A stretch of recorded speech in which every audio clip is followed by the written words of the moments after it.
Hello Inklings, I'm Bianca and welcome back to my channel.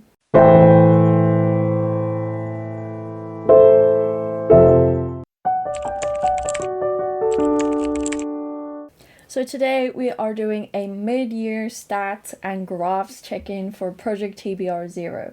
So if you're new here, I am doing a challenge where I try to read all of the physical books that I own, but I am a bit of an eclectic reader. I like reading books from my library and some of my other services as well.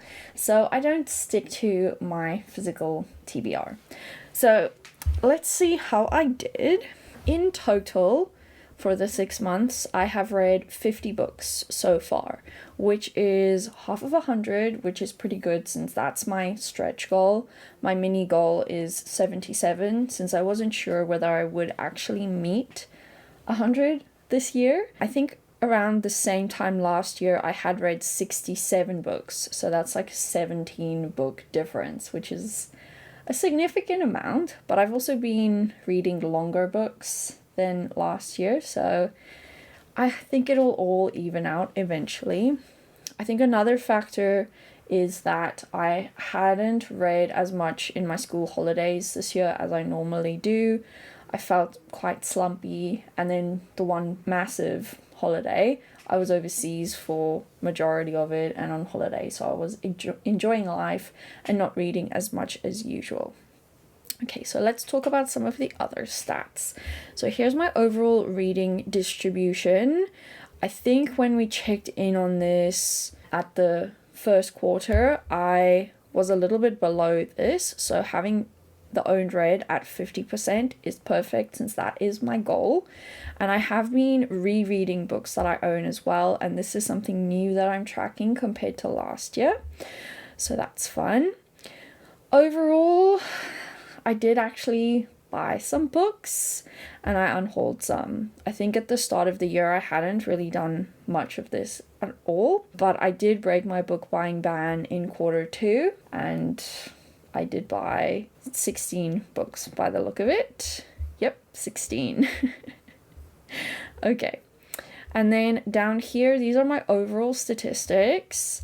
April was a chaotic month for me, but this was school holidays. This was when I started buying books again. And usually for me, when I start buying books, I sometimes struggle to stop. Right now, it is a couple months after what you're seeing here, and I have stopped. So it's a little bit of the self-control and figuring out like why I'm buying books and do I buy books that I actually want or not? And I'm considering tracking money in here somehow so I can see how much money I am actually saving or wasting and things like that. So that might be something I try to implement either in the second half of the year or maybe at the start of 2026. We'll see how we go, since personal finance is something that I want to talk about a bit more on my channel. So yeah, I am a bit disappointed that I broke the book buying ban, since I was also trying to do a low buy / a no buy year, and there were definitely some of these books that I didn't really need,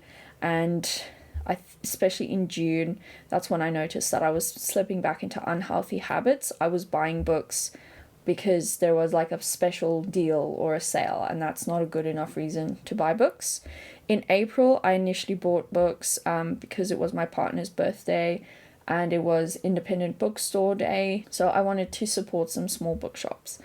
So needed to get that back under control, and I haven't been reading as much recently. I think I've been a bit anxious just in general. There's like quite a lot going on at work and I have a lot to do. So I'm trying to get into a better reading routine. So that's something that I'm working on right now. My overall line graph is slowly decreasing. It did go up a bit again in June. So I'm hoping to see a bit more of a drop towards the end of the year. Like if I could get below 250 books to read, that would be ideal. So I might try to buckle down and have that as my goal for the rest of the year. So we'll see how that goes. As you can see, I read the most in April, as I've mentioned. May went pretty well too. And I think I've stayed pretty constant for my minimum being at least 2 books that I own that I've read, which is quite low, which is not as high as it could be. And I'm definitely not going to reach my goal if it stays like this. So I'm going to have to read at least 5 or even 6 books that I own if I want to meet the 250 book goal by the end of the year. I might have to do some maths. Maybe I'll make a separate video on that. Okay. My total other read has been okay.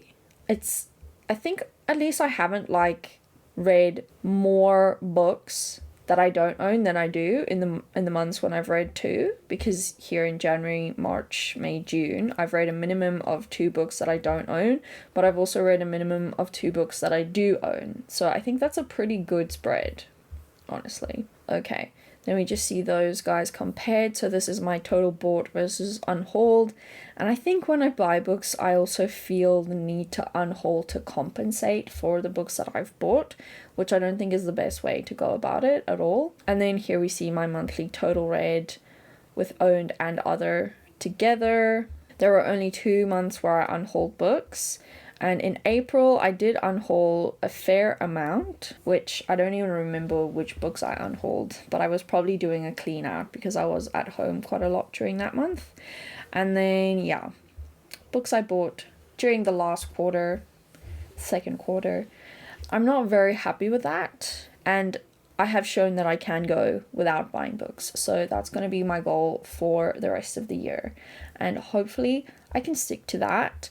And hopefully I can reach my stretch goal of 100 books to read. If not, I'll be happy with 75, 77, something around there. And yeah, I definitely think I'm not progressing as much this year as I was last year. And that's due to quite a few factors. Moving to a different house, not being motivated to read during my holidays, having more trips planned. Just life in general has been busier. I have a bigger workload this year as well. So just a lot going on. But I think if I do focus a bit more on reading books that I own and do it intentionally every single day as part of my routine, since I have been scrolling a bit more than I would like. So trying to replace scrolling with reading again is probably a good goal for the rest of the year. But yeah, thank you so much for watching. If you have watched up to here, please leave our usual pie emoji or a graph down in the comments below and let me know what you'd like to see in these types of videos in future. I could add more graphs or get rid of some if you think they're a bit redundant. Let me know. And thank you so much for watching. I'll see you next time. Keep reading, Inklings. Bye. Achoo. Achoo.